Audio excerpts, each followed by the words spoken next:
ప్రచార కార్యక్రమంలో భాగంగా మాజీ మంత్రి జగదీష్ రెడ్డి కామెంట్స్. రాష్ట్రంలో దరిద్రపు గొట్టు పాలన చేస్తున్నారు. కాంగ్రెస్ పార్టీ ముఖ్యమంత్రి నుండి ప్రతి నాయకుడు లూటీ చేస్తున్నారు. ఆలీబాబా దొంగల మాదిరి రాష్ట్రాన్ని దోచుకుంటున్నారు. నీలిచ్చే చేతకాక యాసంగి పంట పొలాలను ఎండబెట్టారు. కోమటిరెడ్డి సోదరులు ఇద్దరు రేవంత్ రెడ్డి బూట్లు తుడుస్తున్నారు. మంత్రి పదవి కోసం కోమటిరెడ్డి అన్నాదమ్ములు నేను నిన్ను అని పోటీ పడుతున్నారు. 2 లక్షల రుణమాఫీ కావాలంటే బీఆర్ఎస్ కారు గుర్తుకు ఓటు వేయాలి. ఎన్నికల సమయంతో ఇచ్చిన హామీలు నెరవేర్చే చేతగాని కాంగ్రెస్ నేతలని నిలదీయండంటూ ఆయన విమర్శించారు. నాయకుడిని కాదు, నేను గోడల పంటి జాజు పట్టుకొని రాసిన కాడికెళ్ళి రాజకీయాల నుండి మేము ముందుకు వచ్చిన. ఇవాళ కొంతమంది చెప్తారు భారతీయ జనతా పార్టీ నాయకులు రాముడు మోడీ. అయ్యా, రాముడు నీ తాత కాదు, రాముడు మా దైవం. ఒక మన తాతలు ముత్తాతల నుండి సీతారాముల కళ్యాణాలు చేస్తా ఉన్నాం, శ్రీరాముడిని మొక్కుతా ఉన్నాం.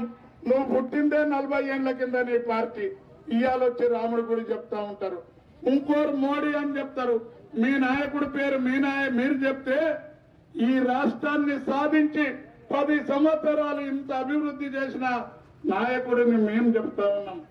ఇవాళ సోదరులారా, కొందరు తెలివి తక్కువ మాటలతో ప్రాంతీయ పార్టీలకు జాతీయ రాజకీయాలేంది సిగ్గుండాల మాట్లాడడానికి.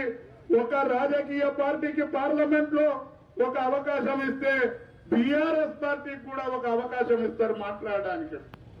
అభ్యర్థిగా పోటీ చేస్తున్న పెద్దలు క్యామ మల్లేష్ గారి ప్రచార కార్యక్రమంలో భాగంగా ఈరోజు అరవపల్లి యోగానంద లక్ష్మీనరసింహ స్వామి గారి ఆశీస్సులు తీసుకొని ఈ ప్రచార కార్యక్రమాన్ని ప్రారంభించి దీనికి అధ్యక్షత వహిస్తున్న మిత్రులు తుంగతుర్తి మాజీ శాసనసభ్యులు గాదర్ కిషోర్ గారు.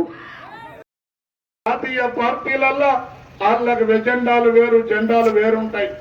కాబట్టి మీరందరూ కూడా ఈ ప్రాంతం అభివృద్ధి చెందాలంటే మొన్న ఒక శనికావేశంలో తప్పిదంలో ఓట్లేస్తే ఇవాళ 4 నెలలనే రైతులకు రైతు బంధు పోయింది, రైతు బీమా పోయింది, 4,000 పింఛను పోయింది, 2 లక్షల రుణమాఫీ పోయింది, పద్మశాలీలకు పోయింది, యాదవులకు పోయింది, గంగపుత్రులకు పోయింది. పుణ్యాత్ముడు కాలు వెళ్తా ఉన్న దూసిపాయ అన్నట్టు రేవంత్ రెడ్డి రాగానే కరువు తాండవిస్తే